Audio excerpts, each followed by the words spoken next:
Hey there, so in this video I'm going to be showing you guys a quick credit tip that you can use today. So in this scenario, I put a little scenario right here. So CC stands for credit card. You have a balance of $500 on your credit card. Towards the end, I'm going to be explaining two separate scenarios of why you want to do this and a little bit of the pros and cons of why you shouldn't. But regardless, it's still going to help your credit score and your credit situation regardless. So this situation is positive, hands down. So again, here's the scenario recap. You have a credit card and it has a balance of $500, right? Let's say your due date's on the 15th, right? Let's say today's the 1st. What you're going to want to do is that you're going to want to make a payment. Okay. Let's say your due date's on the 15th, right? Let's say today's the 1st. You're going to want to make a payment of $250. You want to make half of what you owe. You want to make a payment of half of what you owe. So you're going to make a payment on the 1st of $250, right? 3 days before your due date, so in this scenario, it'll be the 12th, you want to pay off the rest of the remaining balance. So now your balance is going to be a 0. So obviously when your due date comes, you're not going to owe anything. Why does this help? And why is it that this trick or tip can help you in your credit score? Two things. It's going to decrease your credit utilization to 0 before it reports to the credit bureaus. So on your next report that you're going to pull, whether it's Credit Karma, Experian.com, whichever it is, wherever you look at your credit score, your credit score is going to increase because your credit utilization is at 0 before it's going to report to the credit bureaus your balance.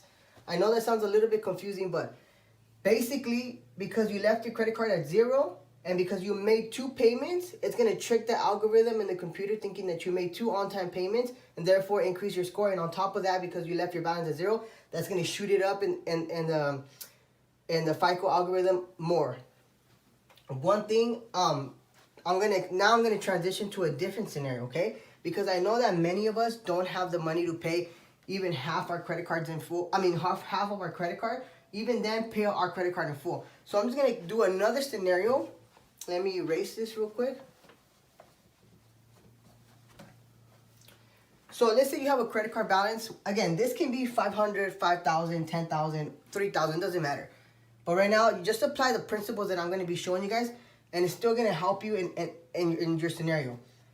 So let's say you have a credit card balance of 500, right? What you're going to want to do, again, due date's on the 15th. You want to make a payment, want to make at least one payment 15 days before your due date. So obviously, 15 days before that would be the 1st. Whatever you can to make a payment, whatever it is you can, whether it's $25, $50, $80, $200, whatever it is that you can, make a payment on the 1st. Just for a hypothetical example right now, I'm going to say that we're going to make a payment of, let's just say $45, right? Okay? Again, you want to make another payment 3 days before your due date. So what you're going to do is that on the 12th, you're going to make another payment of, let's say, $38, right? So now you made 2 payments.